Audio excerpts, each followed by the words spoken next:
सभी मीडिया मित्रों को नमस्कार प्रणाम। आज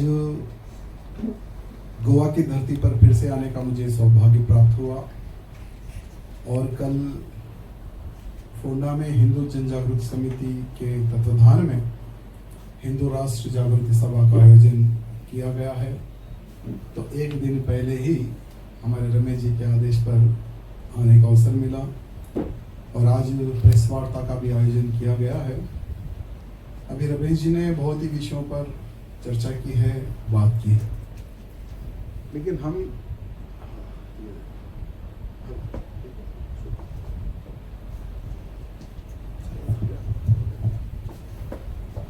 समिति का कई वर्षों से एक ही एक लक्ष्य है, एक ही एक उद्देश्य है कि गोवा की पवित्रता को बचाए रखना।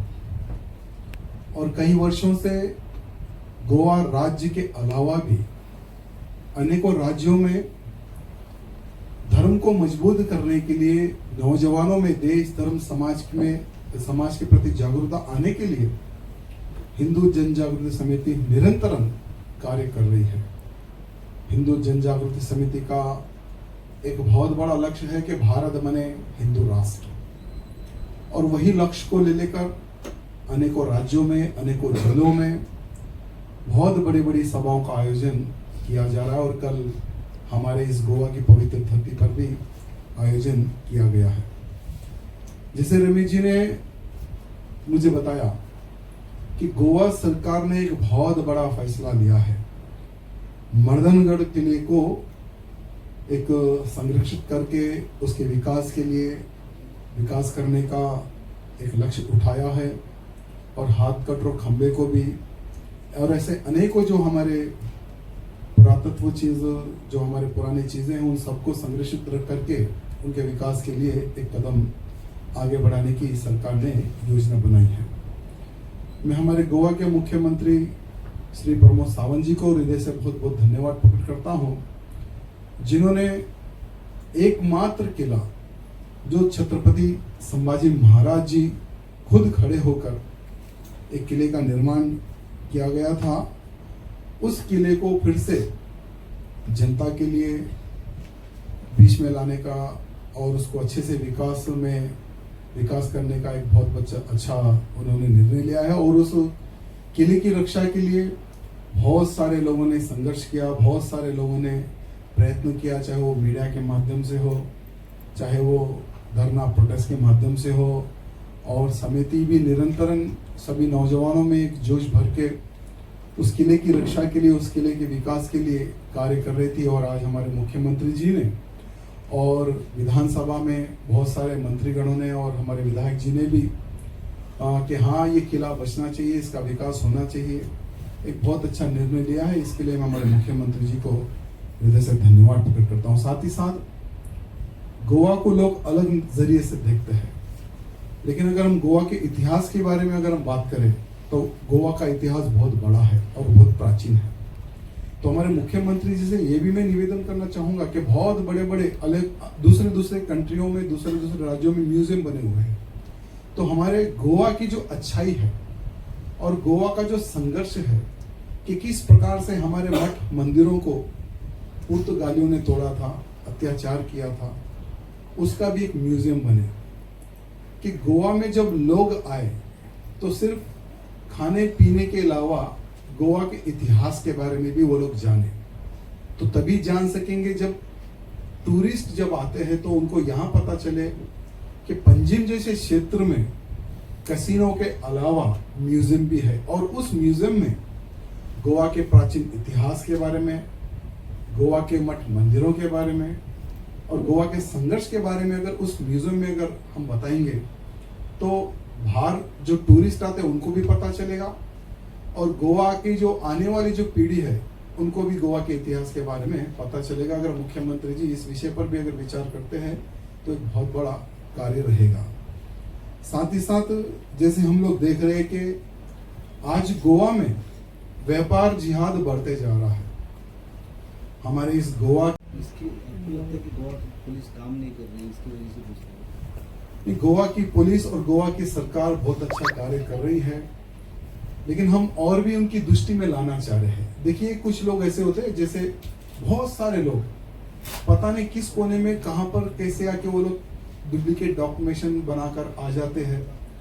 कहीं होटल किराए पे ले लेते हैं, कहीं मर्गी किराए पे लेते हैं। आज देखिए फल बेचने वाला हो या गाड़ी रेंट पे देने वाला हो और दुकान रेंट पे देने वाला हो, दुकान पर नाम वही रहेगा, अंदर फोटो भी रहेगी, लेकिन दुकान चलाने वाला कोई और रहेगा। तो इसके लिए हम सरकार को, पुलिस को ये निवेदन करना चाहते हैं कि कौन सी दुकान किस व्यक्ति की है और कौन चला रहा है, इसका सर्वे होना चाहिए। ज्यादा बड़ा गोवा है नहीं, तो अगर सर्वे रिपोर्ट रहेगी तो बाहर वाले कितने लोग हैं, घर वाले कितने लोग हैं, कितने बांग्लादेशी, कितने रोहिंग्या है, इसका डाटा होना चाहिए। जैसे तेलंगाना जैसे जहां पर कांग्रेस की सरकार है, वहां पर भी सर्वे हुआ। लगभग 8,000 रोहिंग्याओं को, बांग्लादेशियों को तेलंगाना की सरकार पाल रही है। लेकिन तेलंगाना की सरकार क्या करना चाहिए, उनको जहां से ये लोग आए वहां भगाना चाहिए। लेकिन ओवैसी के डर से एक वोट बैंक की तरह रोहिंग्याओं को, बांग्लादेशियों को वहां पर बसा के रखी, जिनका नुकसान हिंदुओं को नहीं हो रहा है, तेलंगाना में नुकसान मुसलमान को हो रहा है। रोहिंग्या मुसलमानों की वजह से, बांग्लादेशी मुसलमानों की वजह से नुकसान मुसलमानों का हो रहा है, हिंदुओं का नहीं हो रहा है। क्योंकि लगभग जो लोग लोकल जो मुसलमान काम करते थे, वो सारा का सारा काम वो लोग करने लगे, वो भी आधे पेमेंट पे, तो नुकसान तो उनका ही हो रहा है। तो ऐसा नुकसान हमारी गोवा की धरती में ना हो। जो लोकल जो गोवा वाले हैं, जो हमारे भाई बंधु है, उनका नुकसान ना हो, यही उद्देश्य से हम लोग मुख्यमंत्री जी की दृष्टि में ये लाना चाहते हैं। सभा के लिए कौन आ रहा है, बाहर से और कोई आ रहा है? देखिए सभा के लिए हमारे हिंदू जनजागृति समिति के राष्ट्रीय प्रवक्ता श्री रमेश जी रहेंगे और मैं रहूंगा, और भी वो 2 वक्ता, इस स्थानीय 2 वक्ता रहेंगे। फर्मागुड़ी का किला है ना, उसको पर्यटन विभाग ने 150 करोड़ का वो प्रोजेक्ट बनाया है वहाँ पर। इसके पहले उसका ये हुआ था फाउंडेशन, और वो टूरिस्ट और उसके साथ म्यूजियम रहेगा वहाँ पर, और ये अभी अधिसूचित हो गया है। तो दोनों मिला के जो हो जाएगा वो, लेकिन बहुत दिन जा रहा है। अभी 1 बरस पहले हुआ था, अभी तक कुछ काम नहीं हुआ है। तो इसके बारे में क्या कहेंगे?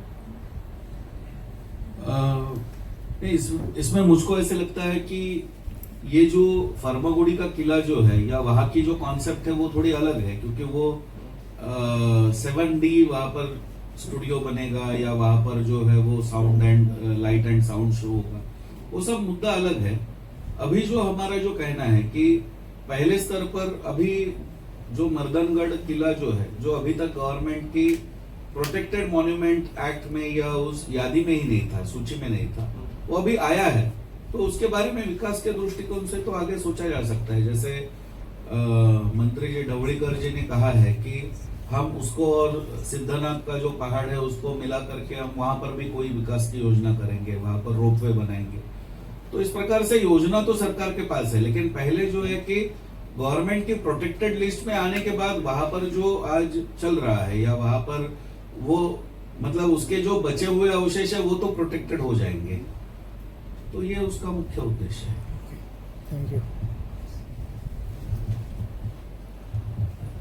राजा सिंह जी, गोवा एक टूरिस्टिक प्लेस है ना, तो ज़्यादातर गवर्नमेंट हमारा क्लब कल्चर ही प्रमोट करता है। तो एक तरफ आप संस्कृति बचाने को बोलते हैं, और रेवेन्यू जनरेशन के लिए गवर्नमेंट क्लब कल्चर प्रोटेक्ट करता है। जैसे म्यूजिक इवेंट बहुत सारा होता है, तो उसको आप किस तरह से देखेंगे? देखिए अब से नहीं, कई वर्षों से यही कल्चर चलते आ रहा है, क्योंकि बहुत बड़ा रेवेन्यू भी शायद वो एंगल से सरकार को मिल रहा है। लेकिन इस कल्चर के साथ साथ में अगर धार्मिक कल्चर को भी अगर सरकार प्रमोट करेगी तो बहुत अच्छा रहेगा। देखिए जैसे मैं आज फ्लाइट से आ रहा था, तो हैदराबाद टू गोवा फ्लाइट, सब लोग मुझे देखने लगे, सब लोग पूछने लगे, राजा सिंह जी आप गोवा जा रहे हो? मैंने कहा हाँ मैं गोवा जा रहा हूँ। नहीं आप गोवा जा रहे हो? मैंने हाँ यार मैं गोवा जा रहा हूँ। तो मैं पूछा कि आप कहाँ जा रहे हो गोवा? नहीं हम तो समुद्र के किनारे एंजॉय करने जा रहे हैं। तो मैंने उनको कहा गोवा में मैं हिंदुत्व की ज्योत जगाने जा रहा हूँ। सभी को मैंने ये संदेश दिया। तो हमारे जैसे बहुत सारे जो धार्मिक लोग हैं, जो गोवा में हमारी संस्कृति को ढूंढने आते हैं, और बहुत सारे लोगों को हम दूसरे दूसरे राज्य में जहां हमारी सभा होती है हमको ये बताते हैं कि गोवा को आप एक रूप से देखते हैं, दूसरे रूप से भी देखिए। आज गोवा में 500 साल पुराने भी मठ मंदिर हमें मिलते हैं। आज गोवा में हजारों साल पुराने मठ मंदिर भी हमें मिलते हैं। एक बार वहाँ का कल्चर देखिए, उस मंदिर मठ में जाइए, वहाँ की जो बनावट है, वहाँ की जो कला है, आपको दूसरे राज्य में नहीं देखने को मिलेगी। तो वैसे ही हमारे मठ मंदिरों को घूमने के लिए, उसके प्रचार के लिए भी अगर सरकार प्रयत्न करेगी जैसे क्लब कल्चर के साथ में, तो बहुत अच्छा संदेश जाएगा।